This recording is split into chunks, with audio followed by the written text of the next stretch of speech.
Welcome to another FIFA Save My Life. Hope you're doing well today on this beautiful sunny day. I've even had to draw the curtains, it's getting so sunny. Look. It's too sunny outside. Inside playing FIFA, and the servers have crashed. So I have given up and I'm coming here to make a video for you because I was going to do one today anyway. Better late than never, and better to do it now. So first of all, congratulations to Man City for the first bit of silverware with the Carabao Cup this year. Well done to them. And much like Kepa, you ain't getting me off this show for the full 90 minutes plus extra time. Doesn't matter what you say or if my number comes up, I am staying put for the full term. I don't care what my manager says. What a jambles that was. What an absolute nightmare. My personal opinion, I would dump him in the reserves for a little bit because, to be honest, he needs to learn some respect. The manager says, come off, come off. If you haven't watched it, it's possibly one of the biggest shambles I've ever watched as a spectacle when a player will not come off, even though the manager, the assistant manager, the referee, the captain, everybody is saying come off, and he's refusing. So first time I've ever seen it. Made good watching for a neutral, but yeah, sorry, I felt very sorry for him. It's very awkward watching because he genuinely wanted him off and put Caballero on, and probably for good reason. Caballero is a great goalkeeper when it comes to penalties, so yeah, there might have been a tactic in there as well as, you know, he was cramping up or something like that more than once. Nuts. If you haven't watched it, I'm sure you have. If you haven't watched it, you're probably living under a rock or something. But basically, Kappa wouldn't come off the pitch when he was subbed. First time I've ever seen it. Madness.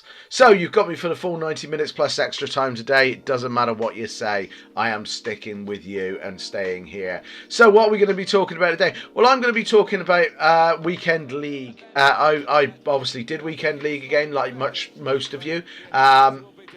It was a very unenjoyable Weekend League. Down below is some highlights going on. And I scored again. Last week I won 11 games, and this week I won 11 games. Now the upsetting thing about this week's 11 games is I could have won far more. There's definitely something I've seen a lot on Twitter and a lot of people talking about this.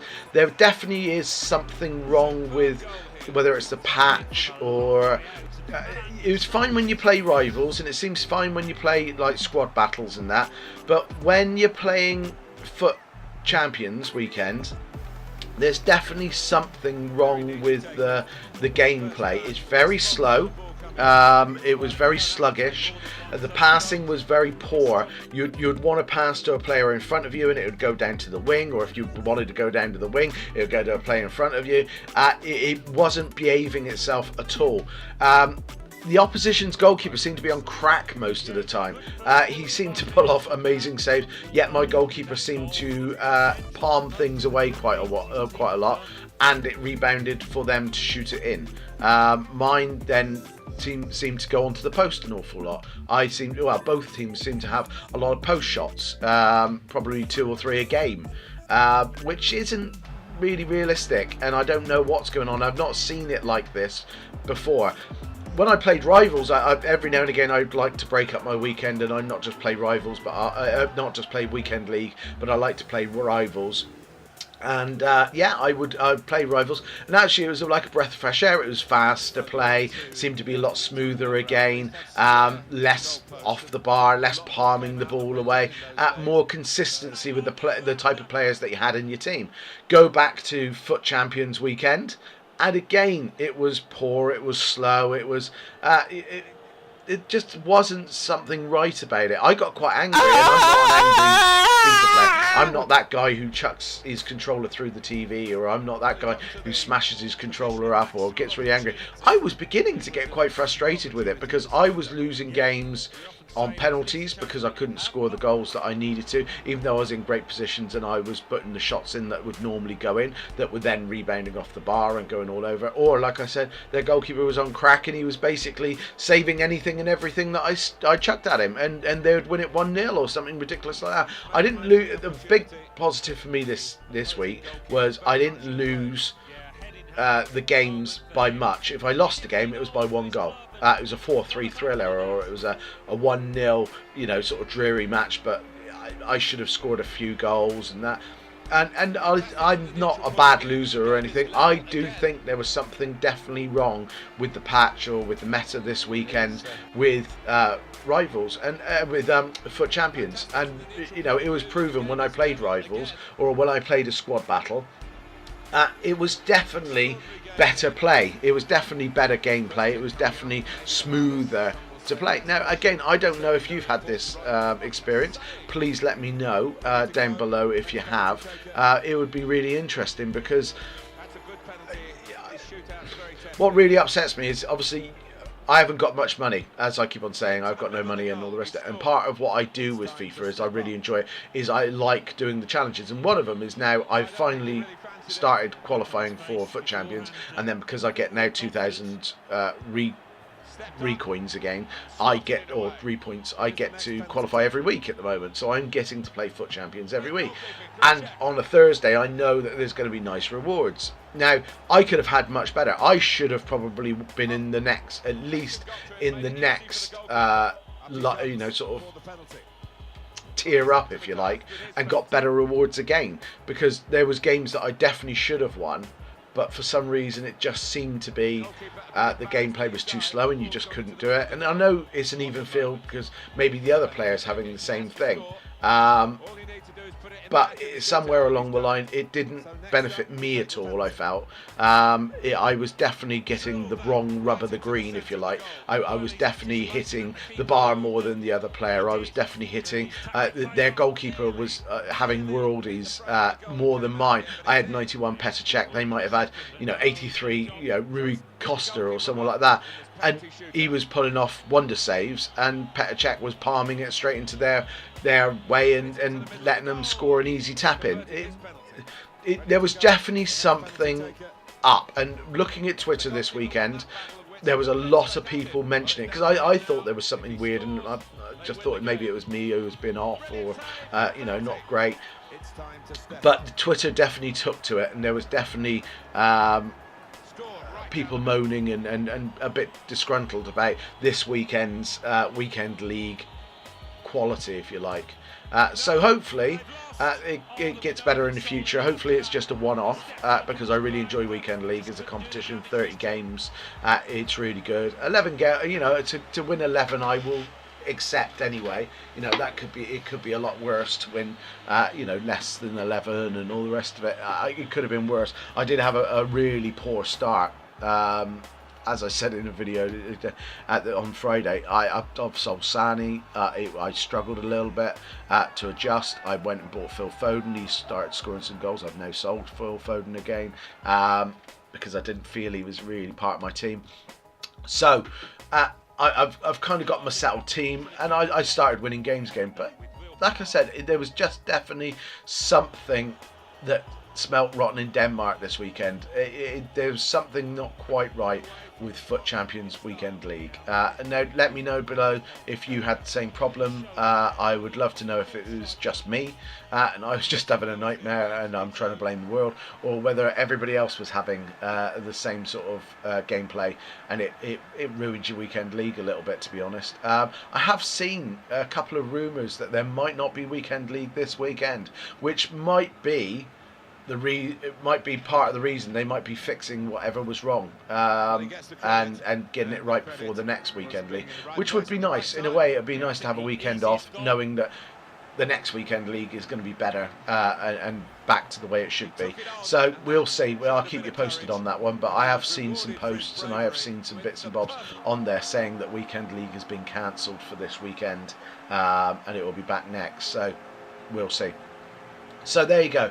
That is Weekend League, and hopefully you've enjoyed some of the highlights down below. Did score some cracking goals, to be honest, and again, going back to one of my earlier posts ago, my little secret is Dominic Calvert-Lewin. The guy is scoring for fun. Again, anybody who hasn't taken up the challenge of going out and spending 100 grand for Dominic Calvert-Lewin, sticking him in midfield, is nuts. If you're not scoring goals, you need to do that, because that guy is like a second striker that comes in and scores goals.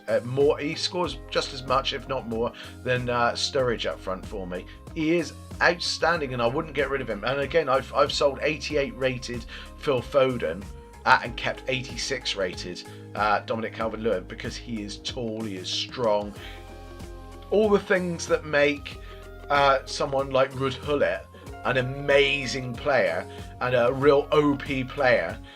Again, I think to a slightly, a mini version, Dominic Calvert-Lewin is that type of player. He's very tall, he's very good with his head, he's good with his feet, he's great striking, he's good tackler, not the greatest passer in the world, but he fulfills most of the boxes of a midfielder and more. He is like my Frank Lampard. He will, he's already nearly up on the 100 goals, and he's a midfielder, and he's only played in midfield. It's amazing. Again, this guy just keeps on scoring, and hopefully you've seen below some of the goals that he scored. And I've had a good weekend with him scoring goals. But yeah, hopefully next weekend be a lot better. So, on to my next bet. What am I going to do? Right, so I've sold players. One of the things that I desperately want is a new midfielder, because I've got Dominic Calvert-Lewin, as just said. I've got Roy Keane, who's going nowhere. He's 90 rated.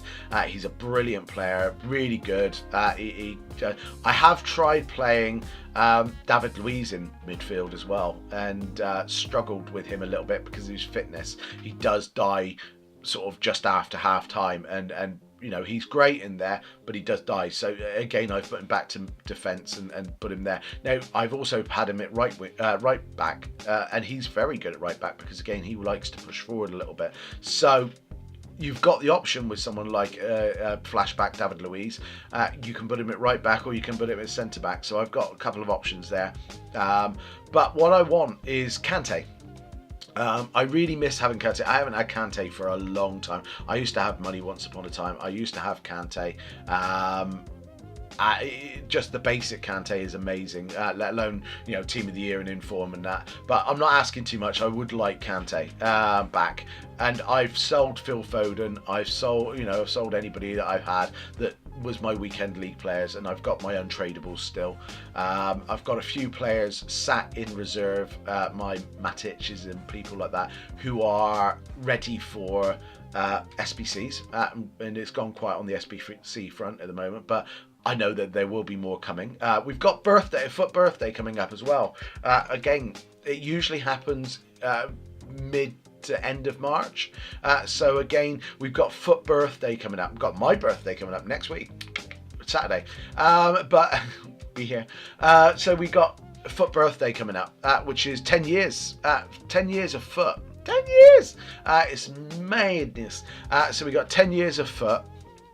So there's going to be some massive SBCs and some giveaways, I'm guessing, this year from EA. That's something to look forward to. I think it's going to be quite quiet until then.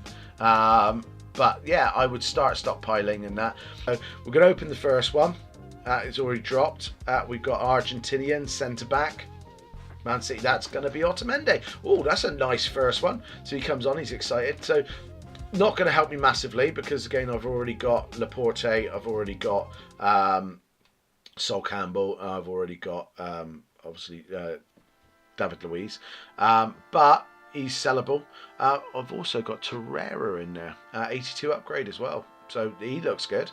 So I might keep him, and Pep and people like that, they can go. So let's open. There you go. The baby Jesus has listened to me. I have Sané. I have Kante walking out at 89 rated. He's doing an old man walk. I'm not sure why. And then he's rolling out. So I've just won Kante, half of what I wanted. Now Kante was about 300,000, I think he is, or just under 200 and something, maybe 300. And I was going to put money towards him. So now I have a Kante. and I have a upgraded Richarlison as well. That's nice. So I've just got Kante. Brilliant. My pack luck is changing, my guy. Pack luck is changing. So there you go. I've spent 20 grand on that one, and 20 grand I've got those two there with Otamendi and things. So I got an 86 and an 89 rated player, and I've got quite a few other players that I'm just going to sell. Chilwell and people like that can be sold. That is amazing, guys. That is brilliant luck. And again, I'm not going to sell him because I want him, and he's part of my team now. I think even basic Kante is one of the best cards on the game. I would give my right testicle for, you know, inform Kante or the Kante from Team of the Year. That would be amazing. But I will take, you know, all day long. I think the original Kante is still an amazing card, and he's probably, you know, one of my best players now. So that is amazing. Now I just need to get Van Dijk, which would be, I think that would pretty much, then all I'm looking for is upgraded versions of what I've got. So I'm looking for an upgraded Kante and an upgraded Van Dijk in the long run. So let's buy another pack. 20 green. See if we can keep the pack luck going. It's a board. It's Rui Costa.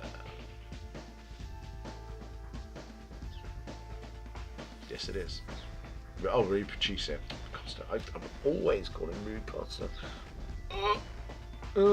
So yeah, Rui Patricio.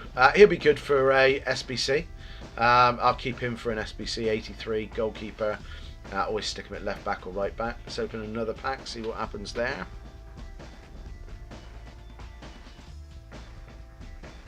Board, Team of the Week, French, CM, Nims, that's no one. That's a guy who is 79 rated.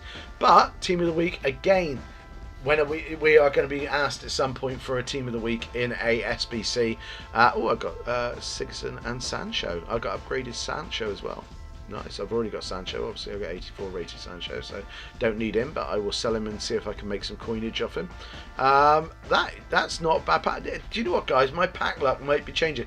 If I actually had some money and I could buy packs on a regular basis, I actually think I might have better pack luck. This is not bad. So far I've won Team of the Week, I've won Kante, which is one of my dream players, and I've got Otamendi, who's a nice solid 86 player who can make 30,000-40,000 coins, and also, you know, be great for SBCs if I want him to be. So yeah, I'm pleased with that, and I'll keep the inform. And yeah, he's not really worth it. 16 grand. Yeah, I could sell him for 16, but at one point I'm going to need an inform player, and I can stick him in there, so he will stay in my team at the moment. So there you go, and let's try one last pack just for luck, because I've been so lucky. Ain't going to continue, let's be honest, guys. 7.5 grand pack. That's never going to be anything, is it? I've got left back. He's something to do with Holland. Heps, there you go. So nothing very 75 rated there. Boom. So I will sell them, and yeah, my pack luck is done. I'm pleased. Every now and again, guys, you witness me rolling the dice. This is what happens when you have no money. This is what happens when you are down on your luck. But you every now and again, you've got to take a little bit of a challenge and take a little bit of a a chance with these things. Roll the dice and see what you can get. And guess what? Today I've got a Kante, I've got an Otamendi, I've got a Team of the Week. Not bad at all, guys. So there you go. We'll end on that. Thank you very much for supporting me and watching me. Again, I've now got a Patreon account, so the link will be down below. Please go to it, and if you can help, then brilliant, do. Again, I'm looking to be able to give 50% of my profits to Mind when this starts paying off. So all the time that you're watching this, and when you get to the end of the video, you have technically given money to charity, or if you got to the point where you're going to help me get money to the charity. So thank you very much for your support. Thank you very much for your watching, and again, take care. I'm out of here. Bye bye.